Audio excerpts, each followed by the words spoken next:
34ഉം 35ഉം വയസ്സ് പ്രായമുള്ള ദമ്പതികൾക്ക് ഒരു കുഞ്ഞു പിറന്നു. പക്ഷേ കുട്ടിക്ക് പ്രായം 31. ഇതെന്തു മറിമായം എന്നാകും നിങ്ങൾ ആലോചിക്കുന്നത്. എന്നാൽ കേട്ടോളൂ, നടന്ന സംഭവമാണ്. അങ്ങ് അമേരിക്കയിൽ ഒഹിയോയിൽ 1994 ഒരു IVF ചികിത്സയുടെ ഭാഗമായി ലാബിലെ ഫ്രീസറിൽ സൂക്ഷിച്ച ഒരു ഭ്രൂണമാണ് 3 പതിറ്റാണ്ടുകൾക്ക് ശേഷം കുഞ്ഞായി ഭൂമിയിൽ പിറന്നു വീണിരിക്കുന്നത്. ഇക്കഴിഞ്ഞ ജൂലൈ 26-നാണ് തദ്യൂസ് പിയേഴ്സ് എന്ന പേരിൽ ഒരു 31 വയസ്സ് പ്രായമുള്ള ആൺകുഞ്ഞ് ജന്മമെടുത്തിരിക്കുന്നത്. ലോകത്തിലെ ഏറ്റവും പ്രായം കൂടിയ ശിശുവായി റെക്കോർഡിട്ടിരിക്കുകയാണ് തദ്യൂസ്. 11,148 ദിവസങ്ങൾ, ഏകദേശം 30 വർഷവും 5 മാസവുമാണ് അവൻ ഒരു ഭ്രൂണമായി ഫ്രീസറിൽ തണുത്തുറച്ചു കിടന്നിരുന്നത്. ലോക റെക്കോർഡ് കുറിച്ച ഈ മെഡിക്കൽ വിസ്മയം ഇൻവിട്രോ ഫെർട്ടിലൈസേഷൻ അഥവാ IVF സാങ്കേതികവിദ്യയുടെ വികാസവും അനന്ത സാധ്യതകളും കൂടിയാണ് വെളിപ്പെടുത്തുന്നത്. ആ കൗതുകമുണർത്തുന്ന പ്രസവത്തിന്റെ കഥയിലേക്ക് വിശദമായി വരാം. സ്വാഗതം ഇൻഡെപ്തിലേക്ക്.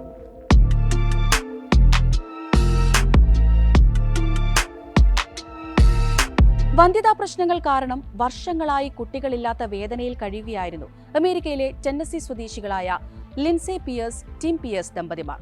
വിവാഹം കഴിഞ്ഞ് ഏറെക്കാലമായിട്ടും കുട്ടികളില്ലാത്ത ജീവിതം അവർക്ക് വേദനാജനകമായിരുന്നു. പല ചികിത്സകളും നടത്തി നോക്കിയിട്ടും ഫലമുണ്ടായില്ല. അതിനിടയിൽ ഒരു കുട്ടിയെ ദത്തെടുക്കുന്നതിനെക്കുറിച്ചും അവർ ആലോചിച്ചു. ഒടുവിലാണ് ഒരു ഭ്രൂണം ദത്തെടുക്കാം എന്ന ആശയത്തിലേക്ക് ദമ്പതിമാർ എത്തുന്നത്. 1994 ഒറിഗൺ സ്വദേശിയായ ലിൻഡ ആർച്ചേഡ് എന്ന സ്ത്രീയുടെ IVF ചികിത്സയിലൂടെ സൃഷ്ടിക്കപ്പെട്ട ഭ്രൂണങ്ങളാണ് ഇവർ ദത്തെടുത്തത്. ഈ ഭ്രൂണങ്ങളിൽ ഒന്നാണ് തദ്യൂസ് ഡാനിയൽ പിയേഴ്സായി ജന്മമെടുത്തിരിക്കുന്നത്. ലിൻഡ ആർച്ചേഡിന് ഇപ്പോൾ 62 വയസ്സാണ് പ്രായം. ലിൻസെ പിയേഴ്സിനെ പോലെ തന്റെ 30 കഴിയുമ്പോഴാണ് ഗർഭധാരണത്തിന് ബുദ്ധിമുട്ട് നേരിട്ടപ്പോൾ ആർച്ചേഡും ഭർത്താവും IVF ചികിത്സ നടത്തുന്നത്. അന്ന് 4 ഭ്രൂണങ്ങളാണ് അവർ ഫ്രീസറിൽ സൂക്ഷിച്ചത്. അതിലൊരു കുഞ്ഞിന് ജന്മം നൽകുകയും ചെയ്തു. അവർക്കിപ്പോൾ 30 വയസ്സ് പ്രായമുണ്ട്. എന്നാൽ വിവാഹമോചനവും മറ്റ് ജീവിത സാഹചര്യങ്ങളും മൂലം ബാക്കി 3 ഭ്രൂണങ്ങൾ ഉപയോഗിക്കാൻ ലിൻഡയ്ക്ക് കഴിഞ്ഞില്ല. ഈ ഭ്രൂണങ്ങൾ ദശകങ്ങളോളം ക്രയോ പ്രിസർവേഷനിൽ അഥവാ ലബോറട്ടറിയിൽ തണുപ്പിച്ച് സൂക്ഷിക്കുന്ന സംവിധാനത്തിൽ തുടർന്നു. വർഷം തോറും ഏകദേശം $1000 സ്റ്റോറേജ് ഫീസ് അടച്ചാണ് അവർ ആ ഭ്രൂണങ്ങൾ സൂക്ഷിച്ചത്. ഈ ഭ്രൂണങ്ങൾ സ്വന്തം മകളെ പോലെ ജീവിക്കാൻ അർഹതയുള്ളവയാണ് എന്ന വിശ്വാസത്തിലാണ് താനെന്ന് ലിൻഡ പറയുന്നു.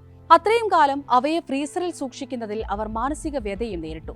2022 നൈറ്റ് ലൈറ്റ് ക്രിസ്ത്യൻ അഡോപ്ഷൻസ് എന്ന സംരംഭത്തിന്റെ ഭാഗമായി സ്നോഫ്ലിക്സ് പ്രോഗ്രാമിലൂടെ ഈ ഭ്രൂണങ്ങൾ ആർക്കെങ്കിലും ദത്തെടുക്കാനായി നൽകാം എന്നവർ തീരുമാനിച്ചു. അങ്ങനെയാണ് 3 ദശകങ്ങൾക്ക് ശേഷം ആ ഭ്രൂണങ്ങൾ ലിൻസയുടെ ഗർഭപാത്രത്തിലെത്തുന്നത്.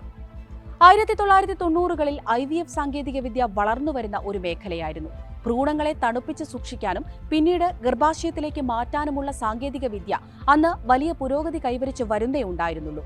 അന്ന് ലിൻഡ ആർച്ചേഡിന്റെ 34-ാം വയസ്സിൽ ഒരു ബീജദാതാവിൽ നിന്നാണ് ഇപ്പോൾ ജന്മമെടുത്ത ഭ്രൂണം സൃഷ്ടിക്കപ്പെടുന്നത്.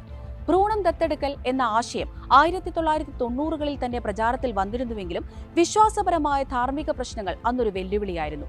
പിന്നീട് ക്രൈസ്തവ വിശ്വാസത്തിൽ അധിഷ്ഠിതമായ ചില ഫെർട്ടിലിറ്റി ക്ലിനിക്കുകൾക്കിടയിൽ തന്നെയാണ് ഇതേ ആശയം കൂടുതൽ പ്രചാരണം നേടുന്നത്. ഗർഭധാരണത്തിന്റെ തുടക്കത്തിൽ തന്നെ ജീവൻ ആരംഭിക്കുന്നുണ്ടെന്നും അതിനാൽ ഭ്രൂണങ്ങൾക്കും കഴിയാനൊരിടം ആവശ്യമാണ് എന്നുമായിരുന്നു ഈ ക്ലിനിക്കുകൾ ഉയർത്തിയ വാദം.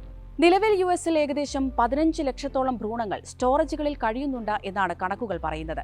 ഈ ഭ്രൂണങ്ങളെ എന്തു ചെയ്യണം എന്ന ചോദ്യം മാതാപിതാക്കൾക്കും ഫെർട്ടിലിറ്റി ക്ലിനിക്കുകൾക്കും ഒരുപോലെ വെല്ലുവിളിയാണ്.